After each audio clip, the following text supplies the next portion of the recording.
Assalamualaikum dan salam sejahtera. Saya ucapkan kepada Puan Anisa selaku pensyarah untuk subjek ini. Pada hari ini, saya akan membentangkan tugasan kemudian kami yang bertajuk Komunikasi Organisasi dalam PDRM. Terlebih dahulu, saya ingin memperkenalkan ahli kumpulan kami, iaitu yang pertama Faizal bin Mahidin, iaitu saya sendiri. Yang kedua Muhammad Zafiran bin Idris. Dan ahli ketiga Muhammad Zul Akmal bin Muhammad Amin. Dan anggota keempat Nurhani Elia binti Sedan. Pengenalan. Komunikasi adalah satu proses penghantaran dan penerima sesuatu mesej yang disampaikan. Terdapat banyak pandangan yang menyatakan maksud komunikasi iaitu menurut Bernays 1975, beliau menyatakan bahawa komunikasi adalah satu proses interaksi antara manusia yang melibatkan pertuturan dan pertukaran pendapat. Selain itu, Polis Diraja Malaysia (PDRM) ialah sebuah pasukan polis Malaysia yang terdiri daripada pegawai atasan dan anggota. Jawatan yang tertinggi dalam PDRM adalah Ketua Polis Negara iaitu Tan Sri Akil Sani Abdullah Hassani dan timbalannya adalah Tan Sri Dato' Razaluddin Hussein. Komunikasi dalam organisasi. Menurut Mintzberg 1973, seorang pemimpin organisasi akan menghabiskan lebih daripada 80% untuk berinteraksi dengan orang lain. Proses komunikasi dalam organisasi merupakan proses timbal balik kerana si pengirim dan si penerima saling berpengaruh antara satu sama lain. Selain itu, dapat menentukan keputusan yang perlu dilakukan setiap individu atau kelompok untuk menentukan keputusan. Kemudian, fungsi komunikasi dalam organisasi. Yang pertama, fungsi informatif. Dilihat sebagai suatu sistem pemprosesan informasi di mana seluruh anggota memperolehi informasi yang banyak dan dapat melaksanakan pekerjaan secara efektif. Yang kedua, fungsi regulatif. Peraturan yang ada pada suatu organisasi. Dua perkara yang mempengaruhi fungsi ini adalah pihak atasan mempunyai hak untuk mengalihkan seluruh informasi, seterusnya mempunyai kaitan dengan mesej yang disampaikan. Dan yang ketiga, fungsi persuasif, iaitu mengatur organisasi, hak dan kekuasaan yang tidak akan membawa hasil seperti yang diharapkan. Kebanyakan pemimpin akan milih untuk memberi perintah sesuai merupakan komunikasi digunakan untuk mempengaruhi dan meyakinkan orang lain. Amalan-amalan komunikasi organisasi. Amalan komunikasi dalam organisasi merupakan aspek yang penting yang perlu dititikberatkan dalam tadbir urus sesebuah organisasi. Hal ini disebabkan kejayaan sesebuah organisasi itu bergantung kepada sejauh mana mesej organisasi itu dapat disampaikan secara efektif kepada pekerja. Miller dan Barbour 2014 menjelaskan komunikasi organisasi penting dalam memberi gambaran bagaimana sesebuah organisasi mempamerkan imej. Kehadiran mewujudkan suasana yang baik untuk melabur dan membentuk budaya organisasi yang bercirikan positif kepada khaliat mereka.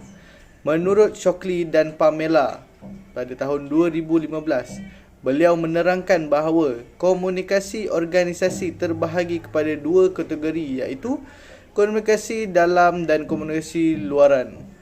Di antara komunikasi dalaman adalah proses penyaluran komunikasi secara dalaman melibatkan dua pihak iaitu majikan dan para pekerja. Komunikasi luaran merupakan proses perhubungan antara organisasi dan khaliat luar, dan komunikasi interpersonal merupakan keupayaan untuk berintegrasi dengan orang lain dan memahami mereka. Kesan amalan komunikasi terhadap pencapaian matlamat organisasi.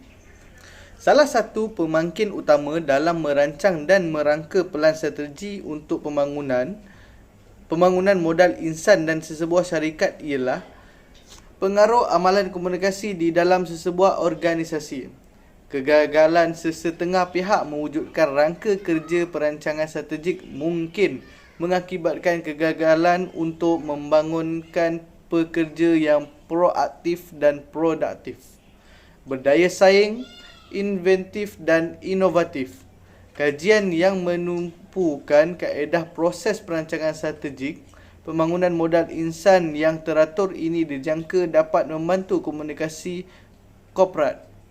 Beberapa aspek penting dalam komunikasi iaitu budaya organisasi, nilai, etika serta watak dan sikap kaki tangan. Semuanya penting untuk membantu dalam kerjaya menyiapkan prosedur perancangan strategik. Assalamualaikum warahmatullahi wabarakatuh. Nama saya Nawani Ilya binti Sedan, nombor metrik 290689. Saya akan membentangkan tentang bagaimana amalan komunikasi dapat mempertingkatkan dalam organisasi. Okey, komunikasi yang baik memberi kesan yang positif kepada sesuatu organisasi, malah dapat meningkatkan kecekapan di antara kaki tangan pekerja. Penyampaian maklumat yang jelas dan tepat dapat memudahkan seseorang pekerja untuk menjalankan tugas masing-masing. Terdapat beberapa media komunikasi yang boleh digunakan untuk meningkatkan komunikasi dalam sesebuah organisasi. Yang pertama adalah media komunikasi yang digunakan ialah telefon.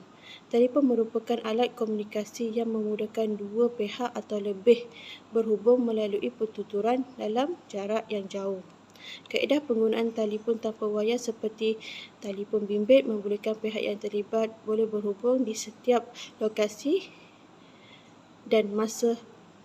Malah penggunaan telefon menyebabkan maklumat dapat disampaikan dengan segera tanpa mengira lokasi.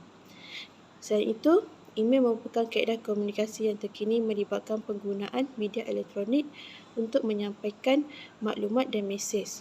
Email merupakan komunikasi bertulis, tidak melibatkan penggunaan kertas. Pengguna boleh menaip dengan menekan papan kunci komputer dan mesej tersebut boleh dibaca pada skrin komputer.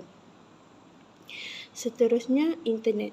Internet merupakan jaringan komputer yang meliputi beribu-ribu jaringan yang menghubungkan berjuta-juta manusia di seluruh dunia. Internet boleh dilihat sebagai suatu unsur inovasi yang menggabungkan aspek teknologi dan komunikasi. Komunikasi dua hala atau lebih individu dan organisasi dapat dilaksanakan melalui penggunaan protokol kawalan transmisi. Akhir sekali, kesimpulan, kemahiran berkomunikasi dalam organisasi haruslah dikuasai oleh pengurusan atau pemimpin dan anggota bawahan. Melalui komunikasi, seseorang individu dapat menyampaikan maklumat dengan jelas kepada anggotanya. Selain itu, komunikasi organisasi dapat membentuk organisasi mengenal pasti masalah dan memahami hubungan sesama ketua dan anggota. Oleh itu, komunikasi dalam sebuah organisasi adalah penting supaya dapat memastikan syarikat dapat mencapai objektif, visi dan misi yang telah ditetapkan. Komunikasi organisasi juga mesti dipupuk dan dipulih dari semasa ke masa agar organisasi berkembang seiring dengan globalisasi. Sekian, terima kasih.